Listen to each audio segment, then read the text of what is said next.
Olá pessoal, tudo bem? Estamos aqui felizes no estúdio da NetGlobe, mais um grande dia, gerando um conteúdo super importante, onde nós reunimos grandes profissionais que estão por trás da TI e que têm a disposição de contar um pouquinho mais da sua história. História de vida, história de luta, histórias dos tempos de hoje e encapsulado tudo num grande momento de bate-papo. E o meu convidado de hoje, Chiro. Chiro, seja muito bem-vindo, um prazer poder te receber aqui no nosso projeto. Muito obrigado, sim, o prazer é meu. Bacana. Chiro, a gente sempre começa aqui falando, né, um pouco da nossa história, né, história dos nossos pais, dos nossos antepassados, né, e principalmente daquela lembrança boa de infância. Porque por trás da TI, né, Chiro, tem o ser humano e tem da onde nós viemos. Conta um pouquinho da sua história, por favor. Bom, eu nasci em São Paulo, né, assim, passei a minha vida toda em São Paulo, mas teve uma parte da infância onde eu também participei boa parte lá. E é uma cidade pequenininha do Vale do Ribeira que se chama Juquiá. Juquiá. Cidade da banana. Da banana. Da banana. Vários produtos que são feitos de banana nasceram lá. Então, banana chips nasceu lá, farinha de banana, uma das primeiras nasceu lá. E isso foi interessante até porque a gente hoje vive numa cidade grande. A minha filha nasceu em São Paulo, é criada em São Paulo, mas eu não. Eu fui da época que a gente morava num sítio, vivia num sítio. Olha que legal. Aprendeu a fazer as coisas realmente, né, na própria infância, no sítio. Então, assim, desde aprender a gelar uma melancia dentro do rio, né, a conseguir subir em árvore e colher fruta, plantar, né, eu acho que isso tudo fez diferença. Era uma cidade super pequena e era diferente. Então, se a gente comparar até com a infância de agora com a de antes, assim, a época que eu estive lá, eu tinha mais ou menos uns 6 anos. Tá. A minha família dentro da cidade de Juquiá, ela mora em polos diferentes da cidade. É uma cidade pequena, mas são em lugares diferentes, né? Em bairros diferentes e um pouco distantes.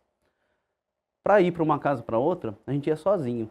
Né? Hoje em dia, com 6 anos de idade. A gente ia e a pé, né? A pé, né? Tem uma linha de trem que corta a cidade. 2 bairros são ligados por essa linha de trem. Aí eu lembro até hoje, minha tia falava assim, se você vai lá, vai, mas dá a volta, não vai pela linha de trem. É lógico que a gente ia pela linha de trem, né? Porque era mais fácil, né? Porque as ruas eram de terra e a linha de trem era de pedra, né? Então a gente ia. Mas aí você vê como é diferente a criação daquela época para agora, porque eu acho que os adultos até davam mais liberdade ou cobravam mais independência das crianças, né? Mas assim, eu acho que foi muito bom esse período até para formar, né, hoje quem é o Chiro hoje, né? O Chiro, e eu vejo que vocês tinham ali uma família grande, né? Ou seja, então você tinha primos, né? Em quantos vocês são na família ali? Eu sou eu e mais 2 irmãos, então a gente não é uma família muito grande. Mas se eu te contar que eu tenho quase 100 primos de primeiro grau... 100 primos? Porque do lado da minha mãe, eles eram em 10 irmãos. E do lado do meu pai, eram em 9. Olha. Então, né, assim, só né, 10 casais de um lado e 19 do outro. Então, assim... muita gente, E né? a maioria tinha 4, 5 filhos. Então, assim, é bastante gente. Ou seja, então, casa sempre cheia, diversão, brincar, né, na terra, com animais, catar fruta... Foi um pouco da sua infância. Sim. Chiro, quando foi aquele momento, né, que bate ali, que foi assim, poxa, início do trabalho, né? A nossa geração, uma geração que começou a trabalhar informalmente, né, muito cedo. Sim. Você começou a trabalhar com quanto tempo, Chiro? Então, eu comecei a trabalhar com 12 anos, não foi com tecnologia nem nada do tipo, né? Eu comecei numa lojinha cerealista, eu acho que por isso que eu não cresci, fazia muita força naquela época, né? Depois disso eu ainda fui até trabalhar com uma veterinária, então, porque era meu sonho de criança trabalhar com veterinária. Eu fui conhecer isso na prática, mas aí isso me fez entender que não era a profissão que eu queria outra coisa, né? Mas tecnologia em si, ela sempre esteve presente. Ô, Chiro, mas na cerealista, com 12, 13 anos... Não era registrado, não. Mas você está dizendo que você pegava sacaria de 30 quilos na cabeça, 50 quilos? Sim. É isso, Chiro-san? Eu sou baixinho, mas sou fortinho, né? E sempre foi assim, né?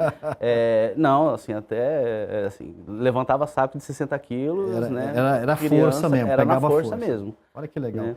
E tecnologia, Chiro, como que foi? Primeiro computador na sua vida, Chiro? Não, primeiro, assim, na verdade até foi um acaso. É. Meu pai, ele era engenheiro elétrico, ele trabalhou em Itaipu a vida inteira, assim, né? Eu acho que um grande legado dele é Itaipu, né? Minha mãe, ela é aposentada professora, então, assim, né, eu tive muito incentivo em questão do aprendizado dentro de casa. Só que meu pai, um dia, ele me deu, naquela época era um MSX, MSX, famosíssimo. e ele achava que era um videogame. De verdade, ele achava que era um videogame. E vinha com um manual de Basic, acho que dividia umas 800 páginas, assim, que era português de Portugal. Português de Portugal. E ele me deu aquele negócio porque ele achava que era um videogame, porque um amigo dele deu para um filho dele, só que ele, na cabeça dele, aquilo era um videogame. Tinha que ligar na televisão, né? Tinha toda aquela coisa. No VHF ainda, né? É. Assim, tinha um adaptador VHF na TV, né? E o drive do MSX era fita cassete, Era né? fita cassete, né? Então, assim, foi ali que começou a despertar. Meu pai, ele queria que eu seguisse a área de elétrica, né? E ele, sem querer, me desviou da área de elétrica. Ele falou assim, não, eu não quero trabalhar com elétrica, né, pai, eu quero trabalhar com outras coisas. E agora eu estou trabalhando né, assim, estou aprendendo esse negócio de desenvolvimento, programação, na época a gente chamava desenvolvimento, né, chamava programação, né? Eu falei assim, estou aprendendo programação, eu acho que é isso que eu quero seguir, né? Aí, anos depois, eu descobri que o filho do amigo dele, que ganhou o mesmo equipamento, ele era 15 anos mais velho do que eu. Eu falei assim, a questão de idade não era assim, né, um parâmetro para o meu pai, né? E foi na mesma época que eu comecei a trabalhar, então eu tinha 12 também. Olha só. Né? Eu acho que isso moldou. Então, porque desde lá eu sempre olhei a tecnologia como uma coisa, né, interessante, né? A gente traz, né, a curiosidade da adolescência, né, para aflorar, e eu acho que meu pai, ele fez um bom trabalho nisso. Né? Ou seja, consciente ou inconsciente, né, sempre nós temos alguém que nos deu um empurrãozinho, seja um amigo, um irmão, né, uma oportunidade que apareceu da gente poder mudar a nossa vida através desse fabuloso mundo, que é o mundo da tecnologia, né, Chiro? Mudou sua vida, Chiro, mudou sua vida, mudou a minha vida também, né? E como que foi aquele momento que aprendeu, né, e aí a gente começa a ter aquele anseio, né, Chiro, de ganhar um dinheirinho, né? A paixão começa, na verdade, a ser um negócio que remunera. Quando que foi que as coisas começaram ali a se definir? Lá em 92, 93, eu vou entregar a idade, né? Lá em 92, 93, eu comecei a dar aula também de informática, né? Naquela época era DOS mesmo, né? Eram coisas... E naquelas escolas tradicionais que a gente tinha na época, Databyte, né? SS Computadores, né? Microcamp, Microlins e tal. Vamos pensar que ali foi um dos primeiros lugares que formalmente me rendeu uma remuneração com tecnologia. Anos 90. Mas eu ganhava dinheiro, já tinha ganhado dinheiro antes com isso. Que o meu primeiro computador foi um 386SX, que naquela época existia a restrição de mercado no Brasil. Eu tinha que importar esse negócio, né? Eu lembro que eu pedi para meu pai assinar as coisas, porque eu não podia assinar ainda, né, as coisas que eu queria importar. E aí, comprando esse 386, ele era muito, mas muito mais rápido, visto os outros computadores da época que a gente tinha, né? Mesmo se a gente comparasse com o 286, né, ou qualquer outro anterior, ele era muito mais rápido. E naquela época, muita gente, assim como eu, trabalhava com linguagem de programação que precisava de muita compilação, né? Então, assim, eu era programador Clipper naquela época. E aí, o que eu fiz? Né, eu fui aquele jornal que existia, não sei se existe ainda, o Primeira Mão, que era jornal de anúncios gratuitos, e eu anunciei lá que eu prestava serviço de compilação. Eu cobrava por hora. Só que, assim, se você fosse compilar, né, mesmo em empresa, você demorava um dia para terminar de compilar as coisas, né? Às vezes até 2. E o 386 compilava em meia hora. Então tinha gente que pagava, simplesmente os mais desesperados, precisavam das coisas rápidas, eles pagavam, levavam lá justamente, né, o disquete com código para poder compilar, e eu cobrava por hora. Eu falava assim, a X hora. Então, assim, informalmente eu ganhei dinheiro vendendo compilação e formalmente dando aula. Ô, Chiro, e esse 386 no DOS puro ou já no Windows 3.11 que estava chegando ali e tal, ou ainda não? Pré-Windows? Era pré-Windows. Pré-Windows, era pré-Windows, então. Né? Logo depois veio, no 486, no Pentium já veio o Windows 3.11, depois o 95, né? O Windows 3.1, quem mostrou para mim a primeira vez, até assim, eu conhecia Unix, mas eu não conhecia Windows. Eu sempre conhecia uns alternativos, né? Quem me mostrou o Windows a primeira vez foi minha esposa, né? Ela trabalhava na Universidade de São Paulo. Ela me mostrou várias coisas, né? Acho que a primeira vez, o Windows foi a primeira vez que eu vi foi com ela. Excel foi a primeira vez que eu vi com ela. Só conhecia Office, então. Pacote Office, foi a primeira vez com ela. E internet, do jeito que a gente conhece hoje, também foi com ela, porque a Universidade de São Paulo foi dos primeiros lugares que realmente teve internet como a gente conhece hoje, né? E eu lembro que quando ela me mostrou isso, foi lá em 94, aí eu virei para ela e falei assim, é isso que eu quero trabalhar. Ou seja, aquele barulhinho do modem conectando, ou seja... Na USP não era modem, né? Na USP já era rede cabeada, exato. Já tinha um proxyzinho ali, já tinha alguma coisa roteando ali, né? Isso, aí assim, e em casa justamente eram modems que vieram depois, né? Mas eu posso dizer até que, então, né, depois de dar aulas, eu entrei na Universidade de São Paulo, foi o primeiro trabalho de carteira registrada, foi na Universidade de São Paulo, e eu entrei concursado na Universidade de São Paulo para trabalhar justamente com isso. Ou seja, com o início da internet, infraestrutura foi ali um divisor de quem gostava muito de programar, veio daquele mundo, né, inicial, e redes foi uma paixão, Chiro? Eu gostava, assim, eu fui programador até 93, mas assim, né, eu gosto até hoje, mas não era uma coisa que eu entendia como paixão. De lá, eu já trabalhava com sistemas operacionais e eu gostava muito de redes, mas eram redes Novell, redes Lantastic, né, assim, era uma parte eu gostava mais de infraestrutura do que desenvolvimento em si, né? E na USP foi lá que eu consegui realmente falar, ó, eu devo muito à USP, que eu aprendi coisa pra caramba lá, nessa parte de infraestrutura, redes, sistemas operacionais, como um todo. Ou seja, a USP até hoje, mas em especial nesse momento, talvez assim um grande precursor, né? Assim, chegavam os primeiros switches, os primeiros chassis, né, concentradores de conexão, a USP era um dos grandes berços para testar, para ser um case, né? Eu lembro bem disso nos anos 90, quando eu comecei ali, 95, 96 também, eu lembro um pouco disso. Os primeiros catalistas da Cisco foram Cisco, da USP. Não é? Era exatamente isso, né? Os meus grandes switches estavam por ali. Chiro, uma paixão, eu vejo que você é literalmente apaixonado pelo que você faz, né? Só quem vive e viveu, né, um pouco desse mundo da tecnologia de construir, e aí chega o momento de dar um próximo passo, né? Ou seja, se desafiar, aprender coisa nova. Uma das coisas da nossa profissão, né, Chiro? Sim. É a sede de querer se autodesafiar. E qual foi o próximo passo depois dessa grande experiência na Universidade de São Paulo? Então, acho que quando a Universidade de São Paulo, ela, como precursora, a gente olhou, né, e vivenciou o como a internet ela transformava não só a universidade, como a sociedade como um todo, né? Ainda na universidade, foi na mesma época onde começou-se a ter realmente a popularização de celulares. Vamos pensar assim, né? Para quem lembra do Baby, BCP, né? Assim, lá atrás, a popularização dos celulares, mas eram celulares para você ligar, não eram smartphones, né? E assim, o que você tinha mais tecnológico naquela época, sei lá, SMS, né? Então você conseguia mandar uma mensagem. Uma mensagem para alguém e tudo mais. Mas o tomamento disso foi muito rápido, né?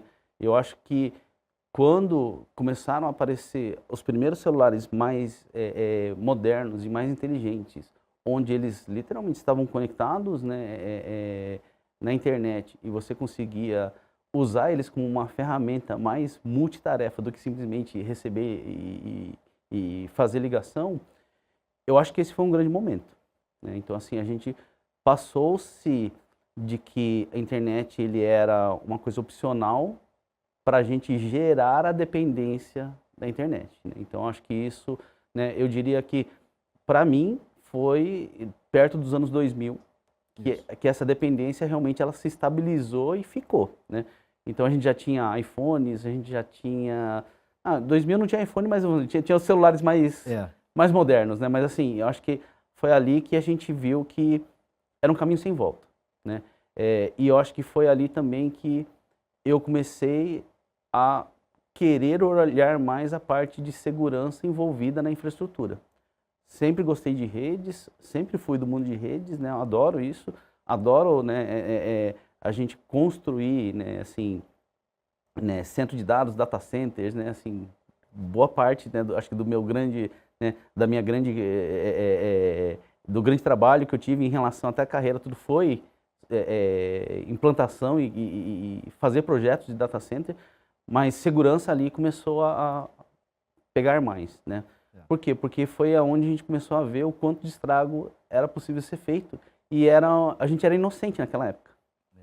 A gente dava muito pouca importância, né? Então ali eu acho que a gente começou a olhar que Telnet não é vida. A gente tem que ir para um SSH, né? Falar assim, ó, chaves, né, de criptografia é uma realidade. Ah, mas o povo não entende a importância disso. Então a gente tem que fazer se entender e por que que isso, né, deveria ser comum em todas as empresas, né? Então acho que foi o momento de virada. Eu acho que fora o bug do milênio, que deu um susto em muita gente, eu acho que essa dependência também foi aonde me gerou ali essa virada. Interessante o que você está dizendo, né? O bug do milênio foi muito mais a parte sistêmica, né, que gerou ali todo aquele cenário. E a construção das redes, é o que você falou, o tombamento foi muito rápido, né? E a gente ficou, de uma certa forma, entendendo segurança mais como uma visão de backup, né? Uma parte de perímetro, né? E quando foi um momento, Chiro, que você vê que uma carreira em cibersegurança, em segurança da informação, porque cyber é um termo mais moderno, né? Mas segurança da informação passa a ser uma grande oportunidade para você na sua carreira? Eu acho que foi, né, acho que a minha passagem pelo UOL foi um divisor de águas, porque até então o UOL foi uma escola para muita gente, né? Assim, muitos dos amigos que hoje estão em liderança passaram por lá. E que sentaram nessa cadeira compartilhando que realmente o UOL é um berço, né? Exato. Um grande berço. E assim, formou pessoas de um nível espetacular. Então, e o UOL ele é uma empresa muito preocupada com segurança. Então, assim, o time de segurança do UOL era um espetáculo, tanto é que boa parte das pessoas que foram no time de segurança hoje são grandes lideranças, né? C6 Bank, né? Se você olha justamente assim, para onde essas pessoas foram, só provou que realmente era um time diferenciado. O José Luiz contou essa história aqui dele, do UOL. Exatamente. Ele esteve sentado aí. Eu era do lado de redes enquanto ele era do lado de segurança. De segurança. E aí, eu acho que a interação dos dois times ela é muito grande, né? Porque no final das contas, quem, assim, fazia as definições era o time do Zé Luiz, mas quem implantava os firewalls era o nosso time, né? Então, assim, tinha uma sinergia muito grande. Mas ali, a preocupação era genuína. E a gente viu o início, inclusive, das empresas que começariam a fazer grandes transações digitais. Então, a preocupação aumentou drasticamente. Então, ali, eu posso dizer que nesses anos, que era mais ou menos entre 2005 até 2007, 2008, foi-se onde eu acho que se consolidou a profissão dentro de segurança, né, que ele permeia até hoje e vai continuar, né? Então ele só consolidou a necessidade que já existia, né, mas também consolidou que você precisa de profissionais dedicados para isso, né? Então acho que esses foram momentos que a gente vê a segurança ser transformadora, né? Então o Itaú foi num caminho muito parecido, as instituições financeiras no geral, né? Se você olhar, todas elas tiveram uma mudança de mentalidade e de organização para ter times de segurança dedicados já nessa época. Que bacana. Chiro, você tem uma carreira linda, a gente está tendo a oportunidade aqui de ir descobrindo, né, os detalhes de uma jornada que passam de 30 anos, né, dedicados à área, né, de tecnologia como um todo, né, a boa informática da nossa época, né, Chiro? Né? O que você faz, né? Eu trabalho com informática, né? Falou assim, onde está o seu servidor, né? No CPD. No CPD, né? Chiro, e notoriamente você é uma grande referência para o mercado hoje, né? De cibersegurança, de quem já trabalhou com você. Só que a gente sabe que hoje o desafio do CISO, o desafio do líder que está à frente desse tema é um desafio não só técnico, né? É um desafio que vai muito além. Conectar com o negócio, traduzir risco para a organização, para o board da companhia. Eu queria que você compartilhasse um pouquinho como que você está vendo o momento, né, de cibersegurança no nosso país, né? e as oportunidades que isso trazem também, Chiro. Quando a gente olha os profissionais de segurança, eles têm uma responsabilidade intrínseca que deveria ser claro para todo mundo que está nessa área. Que a gente tem que sair justamente da parte técnica, né, assim, de solução e tudo mais, e começar a conectar a segurança no dia a dia das pessoas. A segurança, ela é uma coisa que a gente tem que levar para a sociedade, porque senão fica um enxuga-gelo que não termina, né? Assim, a gente, dentro de uma empresa, a gente tem que linkar, né, o que a gente tem de conhecimento na questão de risco, né, da parte de segurança, né? Hoje o time de privacidade junto comigo, então assim, a parte de privacidade ela está muito ligada à segurança, para a gente traduzir isso para o negócio e falar, olha, gente, segurança ele agrega valor no produto e na empresa. E como que ele agrega valor no produto e na empresa? Porque ninguém vai contratar uma empresa que ela notoriamente sabe que aquela empresa não é segura, né? Ela não vai contratar uma empresa que ela sabe que, por exemplo, né, toda hora existe um incidente de vazamento de dados. Ela não vai contratar uma empresa que ela tenha receio de que o produto daquela empresa, né, ele pode ter falha de segurança que vai comprometer o investimento que a própria pessoa fez, né? Eu acho que isso daí é um movimento que tem acontecido bastante, né, assim, dos profissionais de segurança irem para a sociedade, falarem nas comunidades, falarem dentro da empresa, falam abertamente em outros eventos que não são de segurança para falar de segurança, porque a gente precisa trazer isso de uma linguagem mais simples. Normalmente, quando você fala com profissionais de tecnologia, ele tem um linguajar próprio, que é difícil das pessoas entenderem e que a gente justamente tem que aprender como ajustar isso para que todos vejam que a segurança está desde que quando você clica num link no e-mail que você não conhece, a quando você acessa um link de SMS porque alguém te mandou alguma coisa, né? Qual é o risco? Como que a pessoa pode perder dinheiro? Como que a pessoa pode justamente estar dando informação para ser passível de uma fraude? Acho que ninguém é ileso a passar por fraude. Se tiver informações suficientes sobre você, a chance de você cair é muito grande, né? Então acho que isso daqui, a gente está num momento em que isso ele está acontecendo, mas existe um déficit muito grande. A gente durante muito tempo deixou esse assunto mais de lado. Então agora a gente tem que correr atrás, né? Então assim, quando eu olho iniciativas das próprias empresas do governo, né? Então se você vê assim, as iniciativas, a ANAC tem lá toda uma questão de trazer a divulgação sobre inovação com segurança, né? O Fernando tem feito um trabalho excelente lá, eu acho isso espetacular, mas você olha o pessoal da NPD, eles não estão desvinculando privacidade de segurança, eles estão trazendo assuntos em fóruns muito mistos ali, porque está muito ligado, né, assim, para materializar aquilo. Se você olha bancos, até os bancos, né, do governo, o Banco do Brasil, tem investido forte na questão prevenção. Né? A Febraban fazendo um trabalho incrível. Exato, né? Então assim, você vê que é uma coisa que está acontecendo do governo e também está acontecendo das empresas privadas, né? Se você olha, né, assim, o Nubank soltou várias, né, comerciais justamente falando sobre fraude, né? Você olha iniciativas do próprio C6 Bank, né? Ou você olha iniciativas que nem da própria área de educação, onde a Arco faz parte.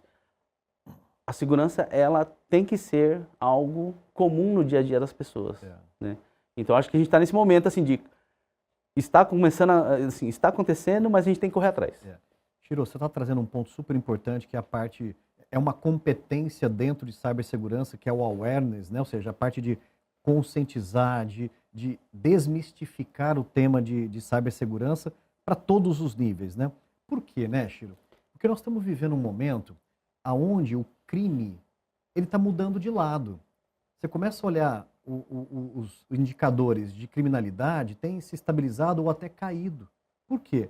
Porque o criminoso ele descobriu que ele pode fazer o crime de uma forma digital, né, que são os cybercriminosos. E é nossa responsabilidade, como profissionais que estão na posição de liderança ou que já têm uma jornada mais longa, né, de alertar as pessoas para dizer que o foco está mudando, né? E aí tem todo o trabalho, né, de engenharia social. A gente cansa de ver estatísticas, né, Chiro, de que o phishing ainda é uma porta, né, um vetor de ataque mais utilizado para que você possa capturar uma credencial qualquer, né? A gente começa a ver que os ataques bem-sucedidos, né, 70% deles começam com uma vulnerabilidade de identidade, né, ou uma credencial válida dentro de um ambiente, e aí a gente sabe tudo o que acontece depois. Chiro, como que você tem visto a conscientização na prática? Uma coisa é o que a gente vê, né, ou seja, o que a gente está conscientizando na corporação. Como você conscientiza o seu time, a sua casa, a sua família, um pouquinho ali de ideias? A Marina, a minha filha hoje, ela tem 13 anos. 13 anos. É. E já faz uns 4, né, assim, logo que a pandemia começou a dar uma folguinha, mas acho que até quando a gente pensa, durante o período da pandemia, como a gente estava muito em casa, eu sempre trago para ela junto nas conversas do que é segurança ou não. Ela sabe usar cofre de senha. Olha só. Então, assim, né, e você olha, né, que as crianças, elas têm muito mais predisposição às coisas que os adultos acham complexos, né? Eu demorei muito menos para explicar para ela como usar cofre de senha do que para vários adultos. Então, assim, ó, aqui você clica aqui, você gera a senha dessa forma, quanto mais complexo, melhor, e, né, daí já sabe usar. Mas é um assunto que eu acredito que a gente tem que fazer para todas as gerações, para toda a sociedade como um todo, mas as crianças deveriam ser o foco. Tá. Porque é assim que você cria a cultura de segurança, né? Então, ela hoje, se ela recebe uma mensagem no WhatsApp de alguém que não está nos contatos dela, ela apaga e bloqueia. Simples assim, né? Ela nem pergunta, simplesmente apaga e bloqueia. Eu acho que é isso que a gente tem que trazer para as crianças, né? Falar assim, olha, qual que é o risco, né? Ela tem 13 e ela me perguntou, mais recente, ela falou assim, eu poderia ter Instagram ou Facebook? Eu falei assim, ó, poder você pode, mas você quer? Essa é a questão. Você tem que me dizer justamente o que você acha que faz sentido ou não para você. Ela até agora decidiu que não, né? Ao mesmo tempo que ela tem uma preocupação, fala assim, aonde que eu posso navegar? Como ela fez 13 anos, a política justamente de controle parental, tanto da Microsoft como do Google, ele acaba, né? Com os 13 anos. Então eu sentei com ela, né, e falei, olha, filha, agora você tem 13. E como você está fazendo 13 anos, esse controle que existia até então, eu deixo de ter. E eu quero muito justamente ficar tranquilo que você vai saber utilizar bem e navegar bem, né, usar a internet justamente a seu favor e não contra. Aí eu falei assim, então a partir de agora você está sabendo que eu não tenho mais esse controle em cima das coisas que você faz, mas eu gostaria muito ainda de estar tranquilo o como você faz, né? Nunca tive, assim, nenhuma surpresa negativa, porque eu acho que eu consegui trazer para ela uma conscientização diferente. Consigo fazer isso com outras crianças, então assim, eu tenho mais 10 sobrinhos, né? Eu acho que alguns mais, alguns menos, mas assim, se não for no dia a dia, é mais difícil, né? Assim, você trazer isso. Então acho que tem que ser um assunto que a gente tem que levar para dentro de casa, a gente tem que levar isso para as escolas, a gente tem que levar isso, né, independente do ramo de atividade, para o trabalho, porque se cada vez mais a gente fala, ele acaba virando um assunto que todo mundo conhece. E tem que ser leve, né, Chiro? Tem que ser leve. Tem que trazer, talvez, dentro de uma oportunidade, um momento que você tem ali numa sacada de evangelizar, e tem que ser de uma forma divertida. Eu acho que a forma mais lúdica de trabalhar isso, me parece que retém do que colocar ali para fazer um curso ou assistir um vídeo de 2 horas. Eu acho que não funciona bem. Chiro, eu queria pegar um gancho nisso, falar de mercado de cibersegurança para os jovens, né? Muitos me perguntam, dizendo, poxa, Renato, esse mercado é um mercado realmente legal para o meu filho, né? Para quem gosta de tecnologia. Tantas disciplinas no mundo de tecnologia hoje em dia, né? Tantas disciplinas, uma delas cibersegurança. Por que um jovem deveria entrar no mercado de cibersegurança? Quais são as características daquele jovem que vai dar matching? Eu vou falar assim, né? Se você quer entrar na área de segurança e você não gosta de estudar, não entre. Não entre, porque assim, é o tempo todo você estudando, porque é o tempo todo coisas novas aparecendo, né? Vamos olhar que assim, 2023 foi o ano que IA deu uma explodida. Como que isso afeta a cibersegurança? Tudo, tudo. Porque agora a gente tem justamente ameaças que estão sendo gerenciadas por inteligência artificial. Então você tem que aprender sobre isso para usar a inteligência artificial ao seu favor e fazer com que as ferramentas sejam inteligentes o suficiente para combater as outras que foram criadas, né? Então você tem que estudar muito, né? Tem que ser curioso. Eu acho que assim, a cibersegurança ela entra numa questão de que se você olha muito dentro da caixa, você vai sempre estar um passo atrás. Você tem que testar, você tem que tentar fazer as coisas diferentes. Só que para fazer isso, você precisa conhecer as outras áreas. Você entrar no mercado de cibersegurança só estudando segurança, você vai ter um gap gigantesco. Estávamos falando disso, né, Chiro? Exato. Precisa ter noção de rede, né? De rede, desenvolvimento, você precisa entender como sistemas operacionais funcionam, como que o hardware funciona. Hoje é raro você ver pessoas que conheçam hardware. E o hardware é um ponto de entrada fenomenal para ameaças, Não né? sabe o que é uma camada OSI, né, Chiro? Não, mas se você falar isso, até mesmo quem está fazendo faculdade vai falar assim, pô, os caras estão falando um termo que eu nunca ouvi, camada né? OSI, que é isso, né? Então, assim, tem que formar a base, né? Então, eu acho que as áreas de IT são um excelente formador de base. Porque aí você aprende justamente como funcionam os sistemas operacionais, como funciona boa parte das aplicações, como que você instala software de segurança, né? E no final de tudo, aí você consegue especializar. Né? E aí você já ganhou essa base, né?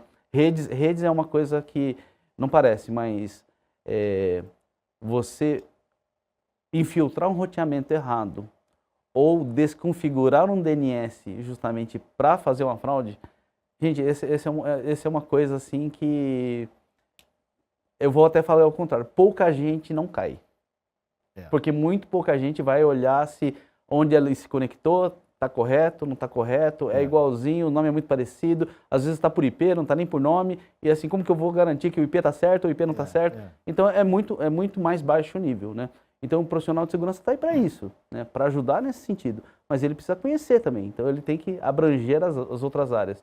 E tem que, no final das contas, gostar dessa parte do risco, porque assim, recentemente eu escutei de uma liderança minha que ele tem toda a razão, né? É uma verdade, segurança é binário. Ou tá tudo bem ou tá tudo muito mal.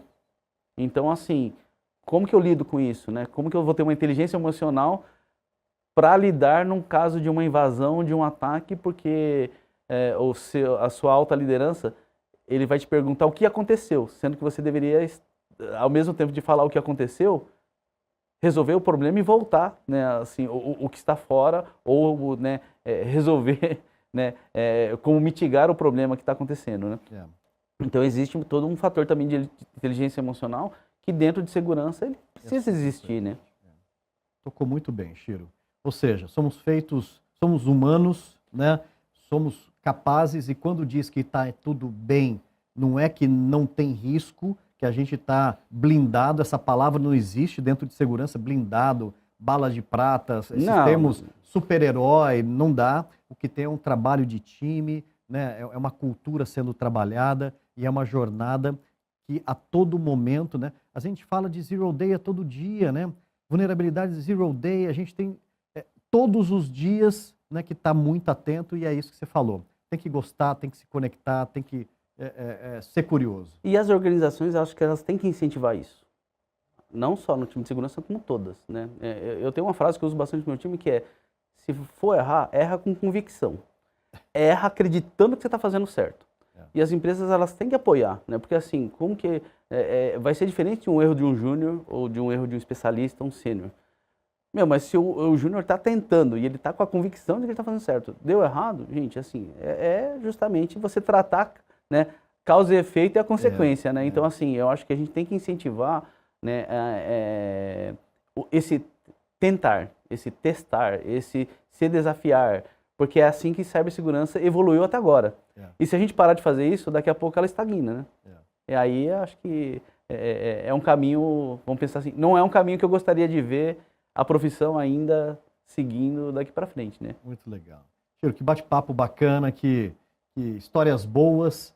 E o que o Chiro gosta de fazer, além de assunto de cyber, o que você gosta de fazer com a filha, com a esposa, horas vagas? A minha dedicação de vida hoje é minha esposa e minha filha, né? Então, assim, quando eu descobri que ela estava chegando, eu falei assim, bom, já tenho um meu projeto de vida, né? E eu tento fazer isso todos os dias. Boa. Então, eu sou do tipo do pai que vai em todas as reuniões de escola, que está com ela, né, todo o tempo que eu consigo. Ela faz curso de desenho, ela começou um curso de desenho, eu fui junto, né, assim, tentamos fazer em casa primeiro, depois falou assim, ó, quer entrar numa escola mesmo? Vamos, eu vou junto com você, a gente vai fazer junto, né? Então eu estou presente e eu gosto muito disso, né? Ela é super nerd, que nem a mãe, ela dá zero trabalho para estudar, nossa, tem que levantar a mão pro céu, ela puxou muito a mãe nisso, porque eu dei trabalho para a escola, né? Mas as duas são assim, né? Hoje, né, tudo que eu faço hoje é pensando muito nelas, né? Tem coisas que eu gosto muito, mas que elas não gostam. Eu gosto muito de jardinagem, né? Então, assim, pelo fato talvez de ter passado a infância, aprendi muito, assim, minhas tias, né, meus tios, né, eles gostam muito disso, então eu desenvolvi isso muito, né? Gosto bastante, né? Hoje eu tenho um cachorro, eram 2 até o ano passado, né? Gosto muito de animais também, então esses 2 aí são companheirões, né? Pena que um partiu no ano passado, mas o que está agora ainda continua sendo um grande companheiro. Eu uso muito ele nas peças de conscientização de segurança. Então assim, dentro da Arco ele acaba ficando mais famoso lá. Olha que legal, que bacana. Um cachorro que ajuda na conscientização. É um mascote. Que bacana. Mas eu também gosto de quebra-cabeças. Em casa eu tenho vários quadros de quebra-cabeça, assim, eu adoro isso, e quanto mais difícil... Manter a mente sempre aqui, né, ativa. É uma das coisas que me deixa muito focado, então acho que eu gosto muito disso, né, ele me desconecta do mundo, coloco uma música e fico montando, se deixar eu viro a noite sem perceber. Que legal. Né? Uma curiosidade, eu montei um de 1000 peças de uma cor só, todo preto. Esse foi o mais desafiador até agora, mas eu tenho transparente, de formas diferentes, eu adoro essa parte de quebra-cabeças. A gente, tanto eu, minha filha e minha esposa, a gente gosta muito de Star Wars, então tem vários quebra-cabeças também lá de Star Wars, que bacana, né? É uma das coisas que a gente gosta. Então acho que livros, né? Eu falo para a Marina, né? A gente lê muito em casa. Eu acredito que todo mundo deveria, na vida, ler pelo menos 1000 livros. A minha esposa acho que já passou disso faz muito tempo, né? Assim, ela é uma leitora super ferrenha, assim, desde quando eu conheço ela, ela já deve ter lido mais de 5000, com certeza. Olha só. Mas assim, a gente, eu acho que até vai pelo exemplo. A Marina gosta de ler porque ela vê eu e a minha esposa lendo, né? Exemplo dentro de casa, né? Mas é isso. Aí. Chiro, que bonito, que